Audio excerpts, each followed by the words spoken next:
Assalamualaikum warahmatullahi wabarakatuh. Bismillah walhamdulillah wassalatu wassalamu ala Rasulillah wa ala alihi wa sahbihi wa mawalah. Wa ba'd. Faqala Allah Ta'ala fi kitabihil aziz.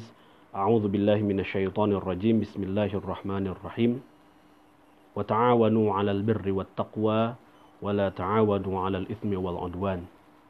Wa qala Rasulullah sallallahu alaihi wasallam, man nafasa an mu'minin kurbatan min kurabi dunya nafasallahu alaihi kurbatan min kurabi yaumil qiyamah wa man yassara ala mu'sirin yassarallahu alaihi fid dunya wal akhirah wa man satara musliman satarallahu fid dunya wal akhirah wallahu fi aunil abdi ma kana al abdu fi auni akhihi.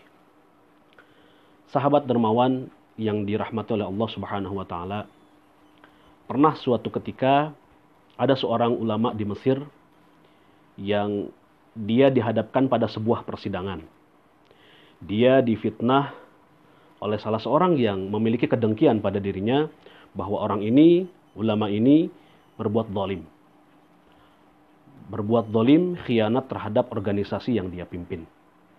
Sampai akhirnya sang ulama tersebut dibawa ke pengadilan dan dihadapkan pada hakim. Ketika si ulama ini dihadapkan pada hakim, tak disangka ketika hakim membaca berkas, kemudian melihat orang yang duduk di hadapannya, hakim langsung meragukan bahwa tuduhan itu, tuduhan khianat oleh ulama ini adalah tuduhan yang benar. Bahkan secara pribadi, hakim itu memberikan komentar, demi Allah, secara pribadi, aku tidak akan membenarkan bahwa bapak ini telah melakukan sesuatu yang khianat di organisasinya. Serentak semua yang hadir kaget dan si ulama tersebut pun merasa terkejut gitu kan. Tak lama si hakim bertanya pada sang ulama, wahai bapak yang terhormat, apakah Anda mengenali saya? Si ulama pun menjawab, tidak, wahai yang mulia hakim. Kemudian sang hakim menceritakan, dulu ketika saya melakukan sebuah perjalanan di sebuah jalan di tengah gurun, mobil saya kehabisan bahan bakar. Saat itu bensin mobil saya karena saya kurang perhitungan habis, tidak bersisa, sehingga mobil saya mogok.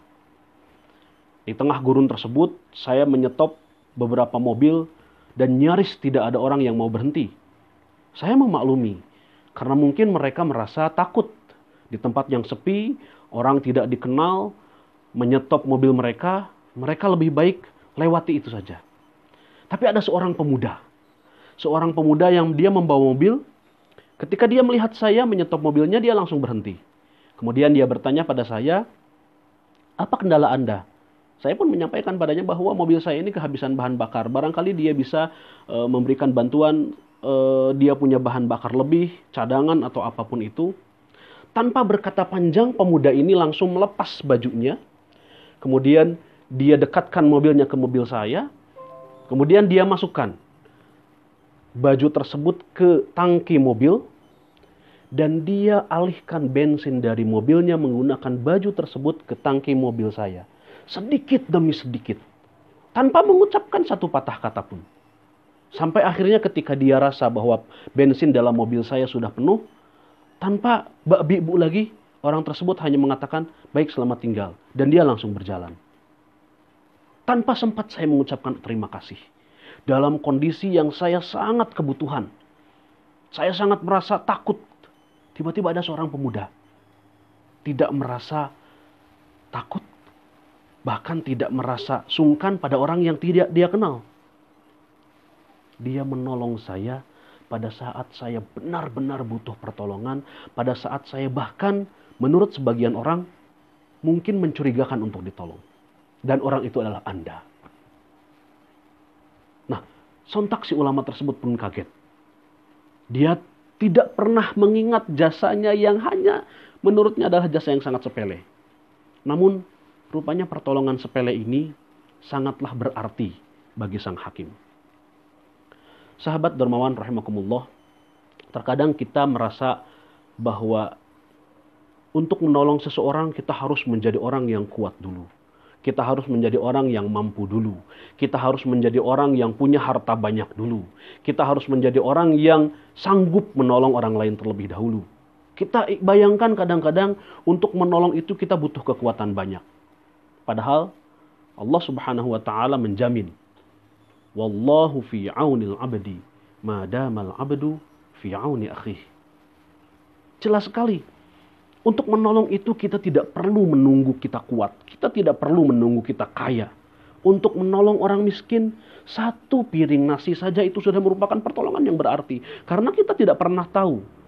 Kita tidak pernah bisa menduga apakah pertolongan ini yang mungkin menurut kita sepele adalah pertolongan yang sepele juga bagi dia. Bisa jadi selembar roti yang kita berikan pada orang yang kelaparan jauh lebih berharga dari beratus-ratus ribu rupiah yang kita sedekahkan, yang mungkin kita tidak tahu. Maka sesungguhnya janganlah kita meremehkan menolong orang lain, membantu orang lain, menghilangkan kesusahan orang lain. Man nafasa kurbatan min kurobin nas, nafasahullahu kurbatan min kurobi yaumil qiyamah. Barang siapa yang menghilangkan kesusahan yang dialami oleh seorang mukmin, maka Allah nanti yang akan menghilangkan kesusahan dia di akhirat.